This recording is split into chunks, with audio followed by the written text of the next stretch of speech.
Saturday is the biggest day in Celtic's season. Win at Celtic Park and the title is ours for a fifth time in a row.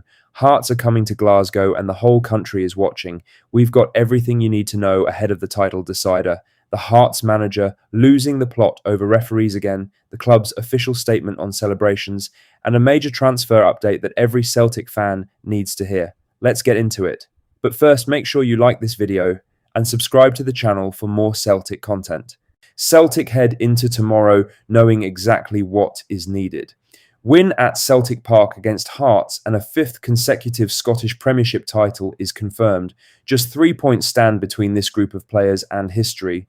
The season has been a rollercoaster from start to finish. Brendan Rodgers left, Wilfried Nancy failed, and Martin O'Neill came in as interim manager to try to piece things back together. For a long time, it looked like the title was gone. Hearts were pulling clear at the top, and Celtic were dropping points they had no business dropping. But Wednesday night at Fir Park changed everything. Kelechi Iheanacho stepped up to take a stoppage time penalty and drove it home to make it 3-2, dragging Celtic level on points with Hearts and moving ahead on goal difference. The place exploded. After everything this season had put the supporters through, that moment felt enormous. Saturday is now a straight shootout. Hearts travel to Celtic Park, knowing they need a result to take the title to Tynecastle. Celtic need only to win. The atmosphere inside the ground is going to be like nothing we have seen in years. Callum McGregor and his teammates will know exactly what is at stake when they walk out of that tunnel. One game, everything on the line. This is what football is all about. Hail, hail. Now for the main story, as Derek McInnes has been at it again this morning, reigniting the refereeing debate just hours before the biggest game of the season, even as reports suggest the SFA are preparing to examine some of the comments he made earlier this week. After Kelechi Iheanacho converted that stoppage time penalty at Fir Park on Wednesday, McInnes described the VAR decision as disgusting and claimed it felt like his club against everybody. Strong words, and strong enough apparently that the SFA are now looking at whether they were appropriate.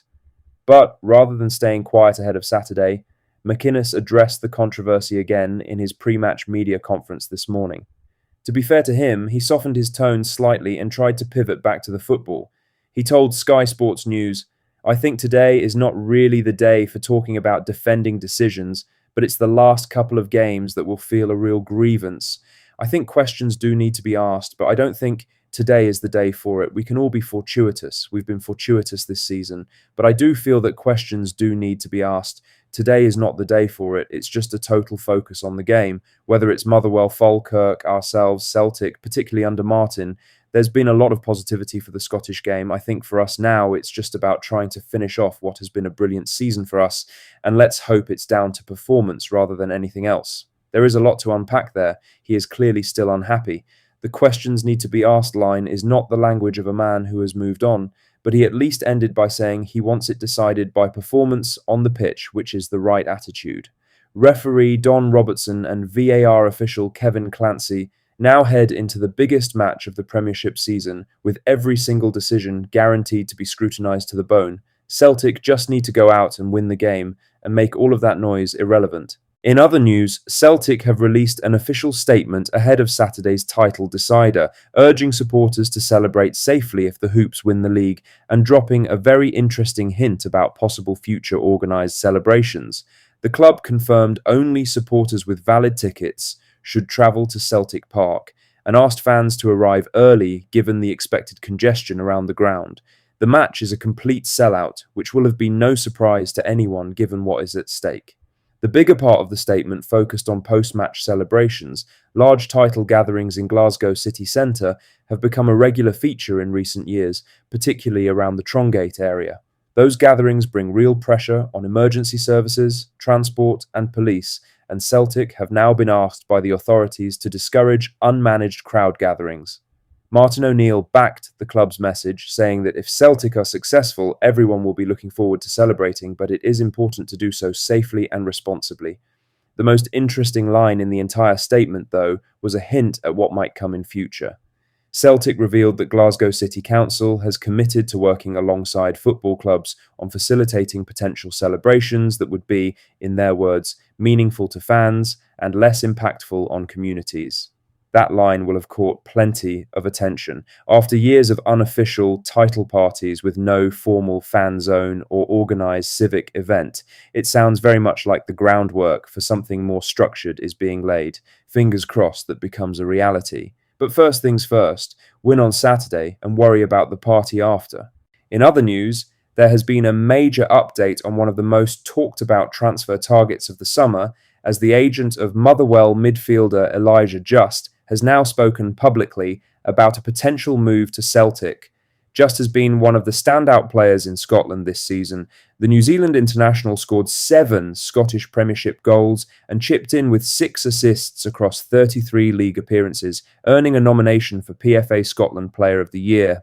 His performances in Jens Bertel Asko's possession-based Motherwell side have attracted serious attention from both Glasgow clubs, with Celtic believed to have been monitoring him for several months. A Celtic scout was reportedly even in attendance at a recent Motherwell match against Falkirk as the club weighed up whether to push forward with a formal bid. Just's agent, Gustav Grauers, spoke to Celtic News and confirmed interest from multiple clubs, while making clear his client's focus remains on finishing the season with Motherwell before heading to the World Cup with New Zealand this summer, where the Kiwis face Iran, Egypt and Belgium in the group stages. Grauers said, "Anything can happen in football. I can confirm that there is interest in Elijah without going into specifics, but he remains fully focused on Motherwell and to finish the season strong, and then for the upcoming World Cup with New Zealand. Anything can happen." Those are 3 words that will interest Celtic supporters enormously. The agent is not shutting the door. He is not saying his client is staying. What he is saying is that after the World Cup, all options are on the table. Just as 26 years old, he is in the form of his life, and if he has a strong tournament with New Zealand, the price goes up and the list of interested clubs gets longer. Celtic need to move fast if they want this one.